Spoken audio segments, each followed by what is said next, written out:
Salam sahabatku yang terkasih di dalam Tuhan. Dalam hidup ini tentunya kita pernah merasakan yang namanya dikasihi, dan kita juga pernah mengasihi orang lain.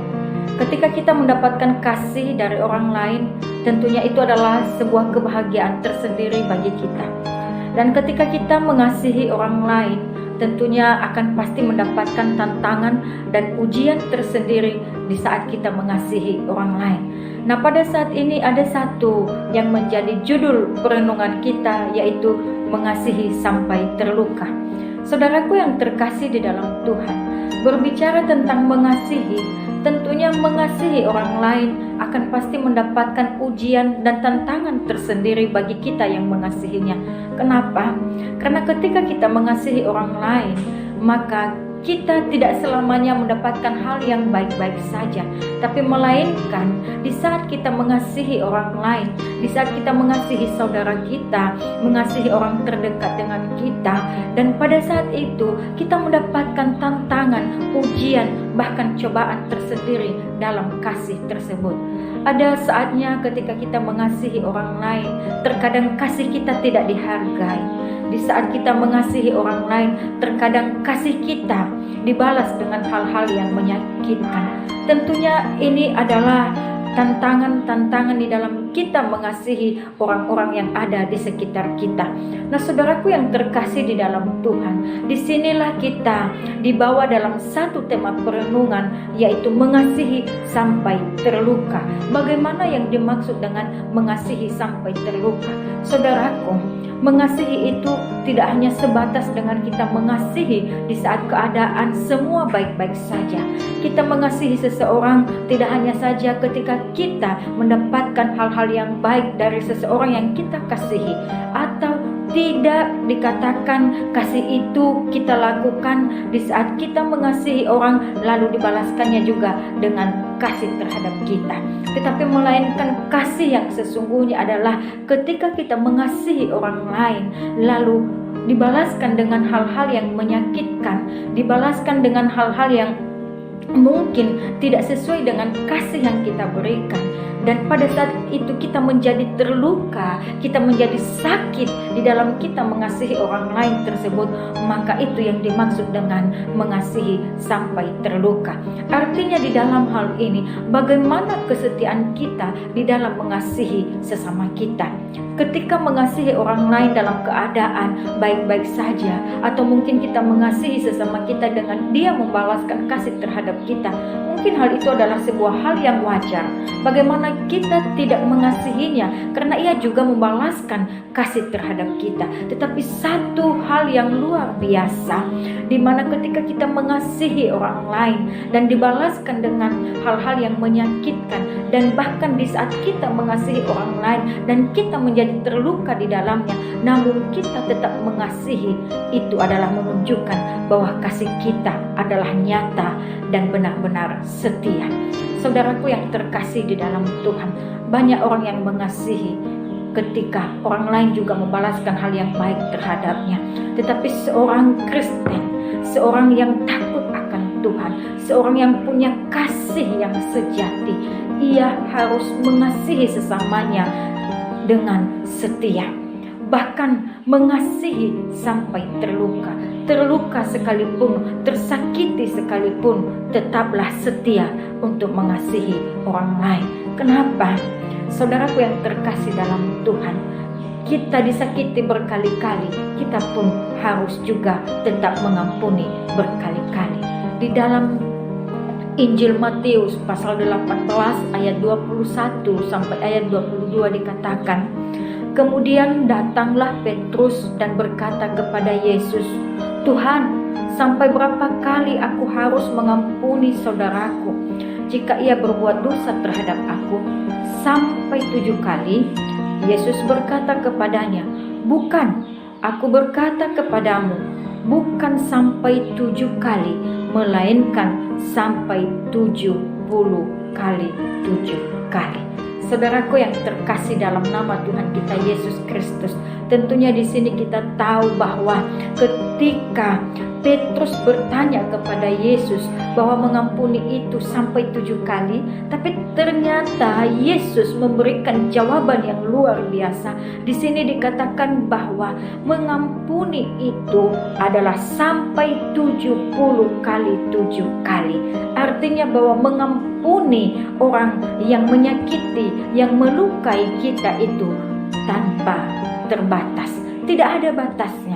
Kita disakiti berkali-kali, kita harus tetap mengampuni berkali-kali. Kita dilukai berkali-kali, kita pun harus tetap mengasihi berkali-kali sampai tanpa batas.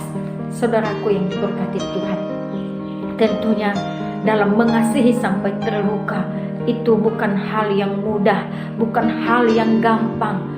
Terkadang kita berkata bahwa mudah untuk mengatakan kasih, tetapi sangat tidak sebanding dengan ketika kita melakukannya.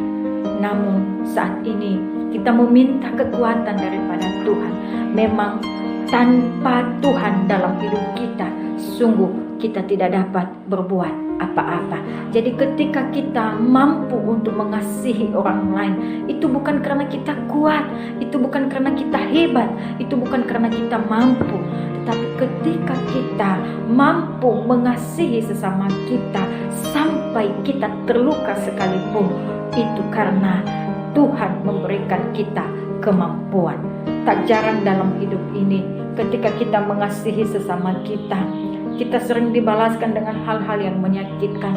Bahkan kasih kita sering tidak dianggap, kasih kita sering diabaikan, kasih kita tidak dihargai. Dan hal itu yang terkadang membuat hati kita sebagai manusia menjadi sakit hati, menjadi terluka.